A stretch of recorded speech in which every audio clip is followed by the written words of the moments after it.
আপনি এদিকে যাবে না, ওরা বলে দিয়েছে যে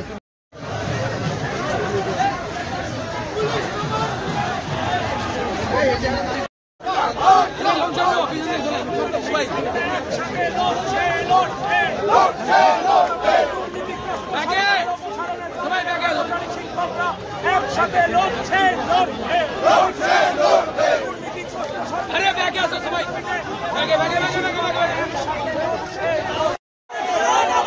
শ্রমজীবী বিপন্ন, শ্রমজীবী বিপন্ন, বিচার ব্যবস্থা বিপন্ন, বিচার ব্যবস্থা বিপন্ন, পুলিশ প্রশাসন বিপন্ন, পুলিশ প্রশাসন বিপন্ন, নারী সুরক্ষা বিপন্ন, নারী সুরক্ষা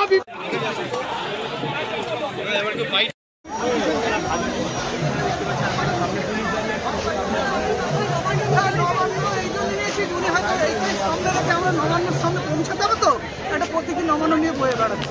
তাই 14 তলা থেকে মাননীয় মুখ্যমন্ত্রীকে আমরা নামাবো, এটা আমাদের নবান্ন নিয়ে যাচ্ছেন। উনি তো নবান্নটা তিনি খুব ভালোবাসেন। অ্যাকচুয়ালি বামপন সরকার অর্ডার করাছেন, একটা গার্মেন্ট পার্ক করার ছিল, তিনি নবান্নটা এত ভালোবাসেন কাউকে ঢুকতেও দেবেন না, তার তিনি তা কারোর কথা শুনবেন না। উনি ওর মানে চোরের রানী, তিনি সমস্ত চোরগুলোকে নিয়ে বসে থাকবেন 14 তলায় আর এইভাবে সবাইকে ঠকাবেন। যার জন্য আমরা একটা প্রতীকী নবান্ন বানিয়েছি, যেখানে পুলিশ আটকাবে সেখানে আমরা বসে এখানে নবান্নে পৌঁছে গেলাম। এটা প্রতীকী নবান্ন তারা বানিয়েছে। জীবন যখন বিপন্ন, নারী যখন বিপন্ন, ছাত্র ছাত্রী বিপন্ন, কথা বলবে, ভাষাটা কথা বলো, প্রশাসন আমাদের কথা বলো, কথা বলো।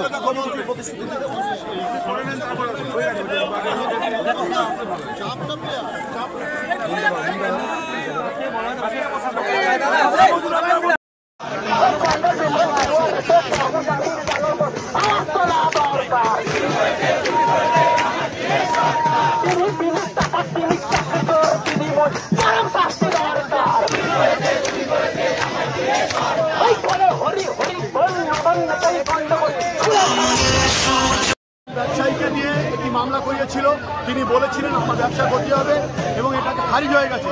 কোনো রকম কোনো বাধা এই মিছিলে নেই এবং এটা সাংবিধানিক অধিকারের মধ্যে পড়ে। আমরা শান্তিপূর্ণ মিছিল করব, সার্বভৌম দেশে এটা আমাদের অধিকার, সেই অধিকারের রক্ষার্থে আমরা এই মিছিল করছি। এখানে কোনো কোর্টের বাধা নেই, আমরা সাংবিধানিক আইন জানি, মাননীয় বিভিন্ন বিচারকগণ এবং বিভিন্ন আইনজীবীরা পরামর্শ করেছি। এই মিছিল যদি বাধা দেওয়া হয় সেটা আইনকে ভাঙা হবে, সংবিধানকে ভাঙা হবে।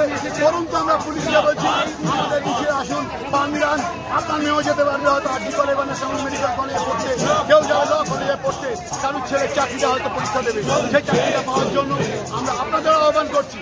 আপনাদের সকল মানুষকে বলছি আমাদের এই মিছিলে পা মিলান। সবচেয়ে বড় দুর্নীতি সমাজ বুঝতে পারছে যে ক্লাস 12 পাস করার পর ছেলেমেয়েরা স্কুলে পর্যন্ত ভর্তি হতে পারছে না এই সরকারের এই দুর্নীতির কারণে। আজ ক্লাস এইচএস পাস করবার পর ছেলেমেয়েরা কলেজে ভর্তি হওয়ার কোনো সুযোগ পাচ্ছে না এই ওবিসি মামলার জন্য। সেটা আমাদের মুখ্যমন্ত্রীর দুর্নীতির ফসল। আজকে বাংলাকে শেষ করেছে আমাদের বর্তমান রাজ্য সরকার। রাজ্য সরকারের বিরাচিতার জন্য আজকে আমাদের সমস্ত পশ্চিমবঙ্গের সমস্ত রাজ্যবাসী বিভিন্ন প্রতিবাদের মুখে সম্মুখীন হচ্ছে।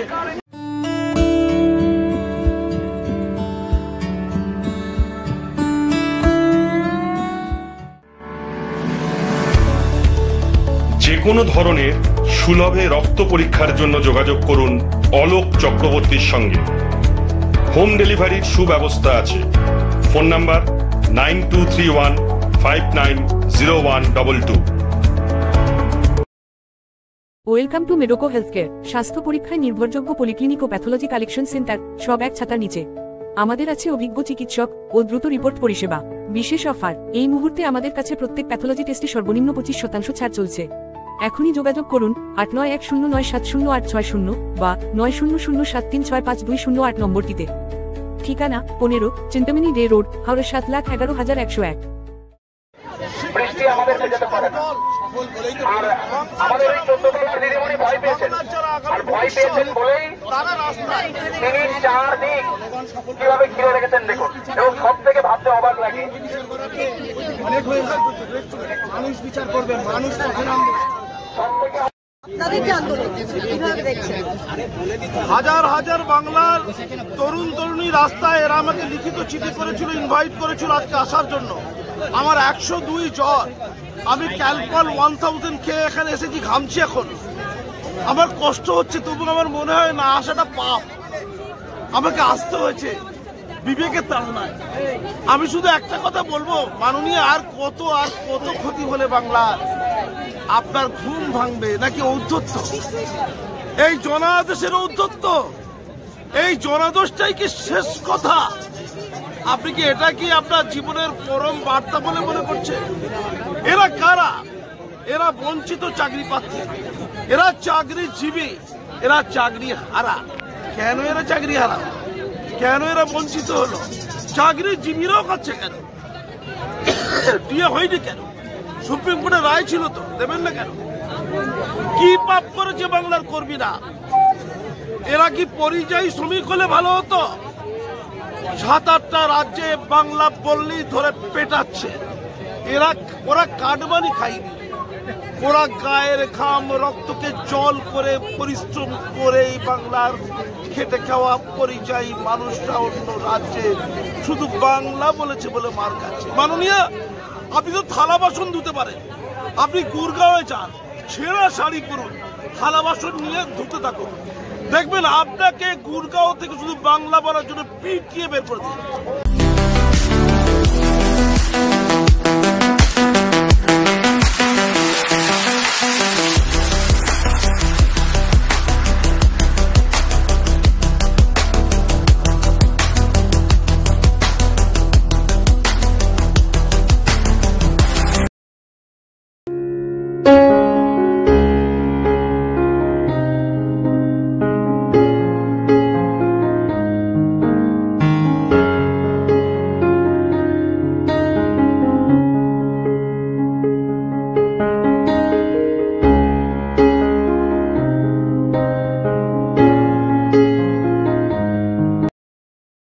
আপনার এলাকার যে কোনো খবর জানাতে হোয়াটসঅ্যাপ করুন এই নাম্বারে 6291008456।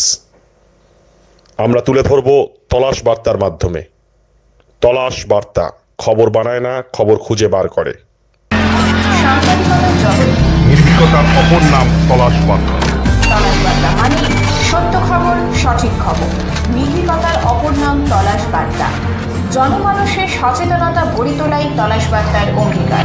তলাশ বার্তা, খবর বানায় না, খবর খুঁজে বার করে।